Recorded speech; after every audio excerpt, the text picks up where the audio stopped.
Novamente, caro cursista, seja bem-vindo outra vez à nossa disciplina de Teorias da Comunicação.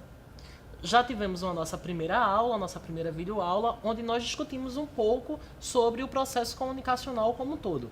Chegou a hora da gente entrar na nossa segunda competência, que tem como título Formas da Comunicação e Mídia através da História. Logo vou adiantando a vocês que o objetivo dessa nossa segunda aula é fazer um breve apanhado como é que se deu a evolução do processo de comunicação no decorrer do tempo. Né? Eu espero que você tenha feito a leitura previamente do nosso conteúdo, da nossa apostila, e vamos juntos tentar fazer uma viagem pela história para poder saber como se deu essa evolução do processo de comunicação humana. Primeiro a gente tem que começar, seria bom nós começarmos com uma pergunta que é mais uma das perguntas complexas que envolvem o mundo da comunicação. Como será que se deu a capacidade do ser humano de transmitir ideias, transmitir sentimentos, transmitir pensamentos? Como será que se deu, no caso, a linguagem, a invenção da linguagem no mundo? Será que a linguagem foi uma característica humana que sempre acompanhou o ser humano desde os primeiros seres humanos existentes no planeta?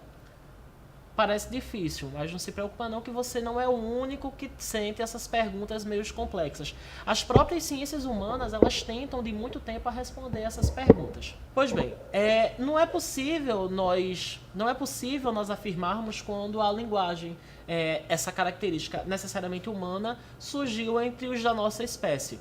O que nós sabemos até então é que provavelmente os proto-humanos, eles se comunicavam de forma incipiente. E isso se dava basicamente por dois motivos. Porque a capacidade de espécie desses protos-humanos, ela não era suficiente, né, essa capacidade de aprendizagem, ela não era suficiente para criar um código complexo de signos e de significados. Gradualmente, nós vamos perceber que com a evolução da espécie, essa capacidade vai se ampliando. Não é? Os protos-humanos, eles também eram incapazes de falar, devido à própria constituição física, à sua própria constituição física. Não é? A gente vai ver que somente por volta de 35 a 45 mil anos atrás, com o aparecimento do Cro-Magnon, não é que com a evolução tanto do desenvolvimento craniano, da estrutura craniana, da língua e da laringe, foi que tornou-se possível o domínio da fala. Né? Este desenvolvimento notável, ele teve uma importância significativa para a humanidade. Porque ao dominar a fala e posteriormente ao conseguir criar um sistema de linguagem, o ser humano ele pôde, por exemplo, estabelecer regras de convívio, ele pôde estabelecer melhores condições para lembrar, para transmitir ideias e também mensagens mais complexas. A gente está falando basicamente até então de como, provavelmente, né, de algumas teorias de como se deu o surgimento da linguagem basicamente falada. A gente viu que dentro da linguagem existem a linguagem verbal e a linguagem não verbal. Se você lembrar lá na nossa primeira aula, nós falamos que a linguagem ela pode ser verbal e pode ser não verbal. Dentro da linguagem verbal, nós incluímos o quê? A fala e também a linguagem escrita. Pois bem, o surgimento da escrita não se deu ao mesmo tempo do surgimento da escrita falada. Provavelmente por volta do 4º milênio antes de Cristo se deu o surgimento do primeiro sistema de escrita da humanidade. Esse surgimento se deu entre os povos da Mesopotâmia e era um tipo de escrita necessariamente diferente do nosso. Não é? O sistema de escrita desenvolvido pelos mesopotâmios, pelos povos da Mesopotâmia, era a chamada escrita pictográfica. Lá na sua apostila, você vai ter a definição de cada um desses sistemas de escrita. Se você tiver alguma dúvida, se você tiver alguma dificuldade de entender, volta lá depois para poder fazer essa diferenciação. Não é? Os egípcios eles também desenvolveram um sistema de escrita. Não é? Um sistema de escrita que basicamente baseava nos hieróglifos. Não é? Esses hieróglifos eles eram mais ricos e diversificados e tinham a capacidade de expressar ideias na língua escrita bem maior do que a chamada escrita cuneiforme, aquela escrita pictográfica desenvolvida pelos povos da Mesopotâmia, pelos sumérios. Acho que você deve ter percebido um pouco dessa história lá na sua apostila, que está bem mais detalhado. O que importa nós sabermos e nós pensarmos aqui, abrirmos como reflexão, é quais as mudanças trazidas para a humanidade a partir da invenção da escrita. É bom que fique claro, caro aluno, caro cursista, que a escrita, a invenção da escrita, ela provocou uma revolução na humanidade. Não é? Se a gente pensar, a escrita ela ocupa um papel fundamental no desenvolvimento do sujeito. O papel que a escrita ocupa nesse desenvolvimento ele é bem mais profundo do que a gente pensa. Por exemplo, pense um pouco na tua história de vida. Agora pense como o ato de você saber escrever, de você saber ler e escrever, como esse ato contribuiu para que você se desenvolvesse como sujeito. Feito isso, a gente agora pode pensar um pouco na evolução dessa comunicação escrita no decorrer da história, ok? Você deve ter visto lá na apostila a história de um inventor chamado Gutenberg. E você também deve ter visto ao ler que Gutenberg, né, é responsável por uma das invenções no século XVI que mudou para sempre a história da humanidade, que foi a invenção do primeiro sistema de reprodução de texto. Antes de Gutenberg, os textos eles eram produzidos pelos chamados monges copistas, sobretudo na Idade Média. Esses monges eles tinham como função copiar todos aqueles textos que eram fundamentais serem preservados. Isso dificultava o acesso da leitura à maioria das pessoas, porque esses textos geralmente eles ficavam guardados nas bibliotecas dos mosteiros. Essa dificuldade em se reproduzir os textos também contribuía para que o número de pessoas que soubessem ler e escrever não fosse tão grande. A situação mudou, né? Praticamente foi uma revolução, quando no século XVI Gutenberg criou a imprensa. Então vejam só, na nossa apostila você deve ter visto que tem uma história bem um pouco mais detalhada sobre a evolução da escrita. Eu queria que você voltasse depois da nossa aula e detesse um pouco mais de atenção a essa história. Ela vai ser extremamente fundamental para que a gente possa pensar, né, agora como é que se dá a escrita no século XXI. Até onde se deu a evolução da escrita para desembocar hoje no século XXI. Antes de a gente falar um pouco dessa escrita nos dias de hoje, a gente precisa saber que a escrita ela não é necessariamente a única forma de linguagem utilizada no processo comunicacional.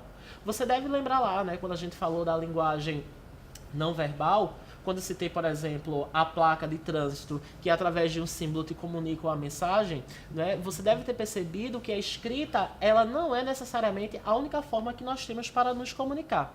Existe também o que nós chamamos de linguagem visual, de comunicação visual, que seria necessariamente a linguagem não verbal.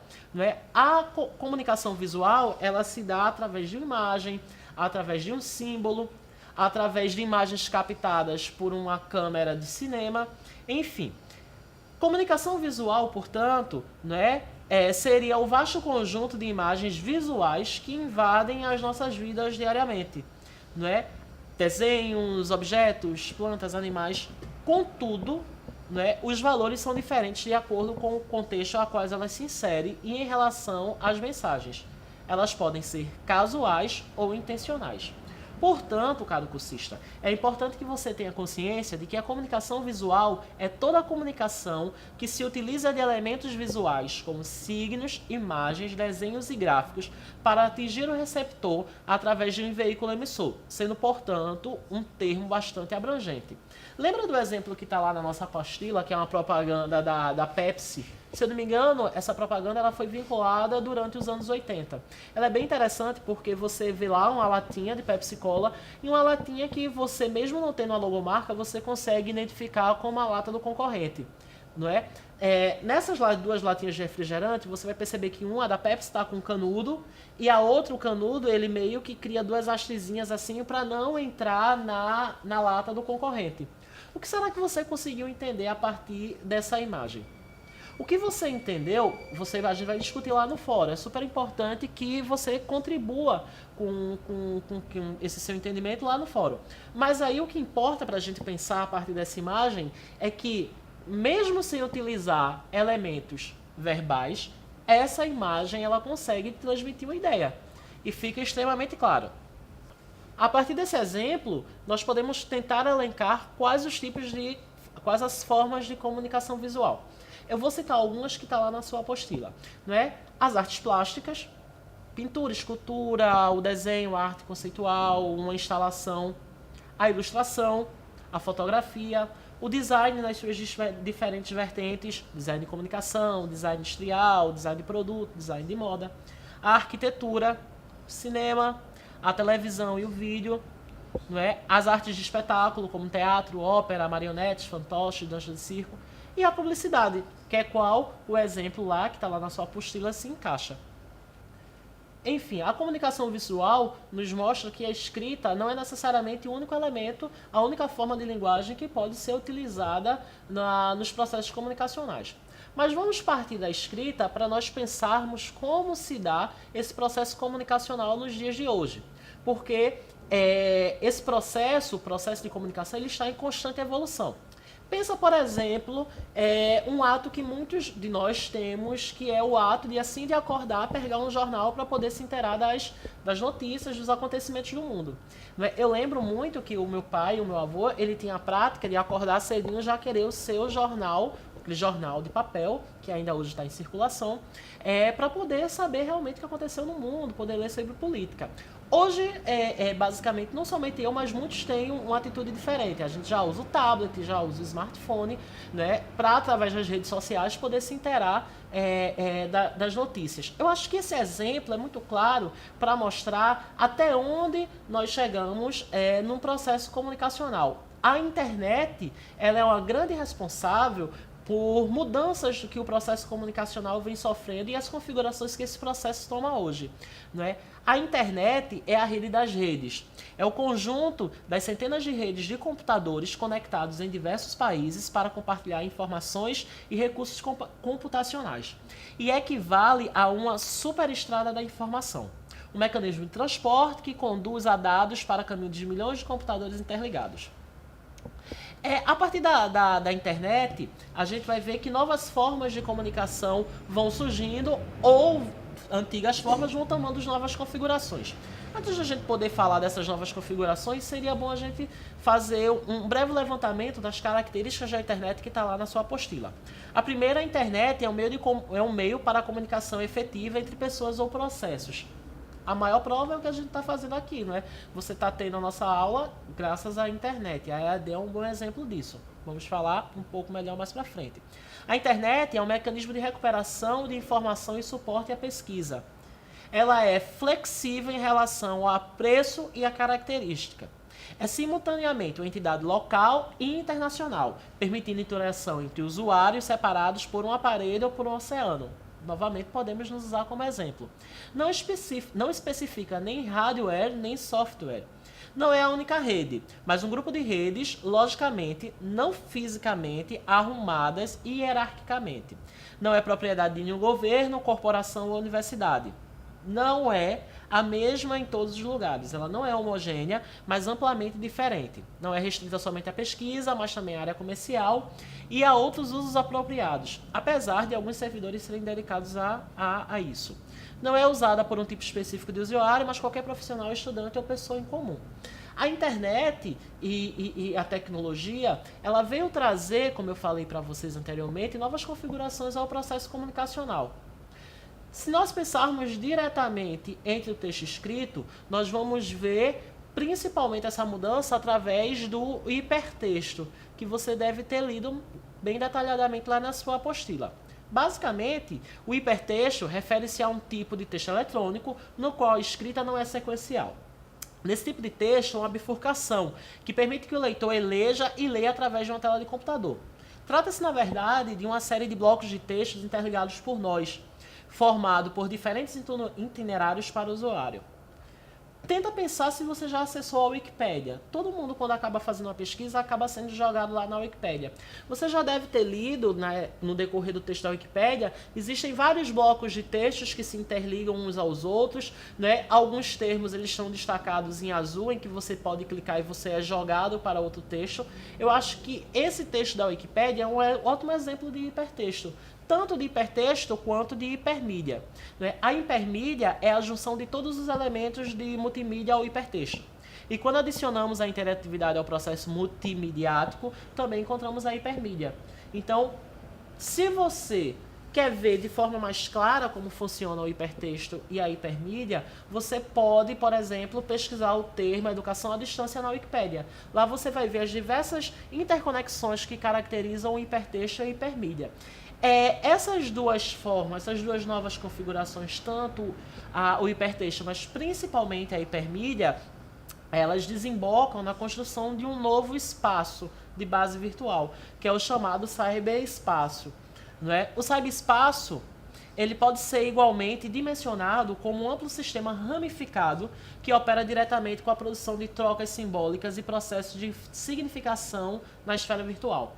Trata-se de um território sem fronteiras, que incorpora características de outros sistemas de significação, vídeo, cinema, rádio, livro, pintura, fotografia e por aí vai, e que avança enquanto dispositivo técnico com traço diferencial marcado pela lógica digital. É muito importante que você volte à sua apostila e faça uma leitura mais cuidadosa sobre hipertexto, hipermídia e cyberespaço. É importante também que você faça as nossas atividades com bastante atenção, porque elas também vão contribuir para que você desenvolva esses 3 conceitos que vão ser fundamentais para as nossas 2 outras competências, principalmente a 4ª competência, que aborda a questão das mídias no espaço escolar. Se você tiver qualquer dúvida ou se você quiser ampliar o debate, nós vamos lá estar no fórum e você, durante o decorrer da semana, pode postar sugestões, críticas, dúvidas e também a sua opinião no que foi aqui estudado. Foi um prazer enorme estar com vocês novamente. Nos encontramos na nossa próxima competência e até lá. Uma boa semana de estudo a todos.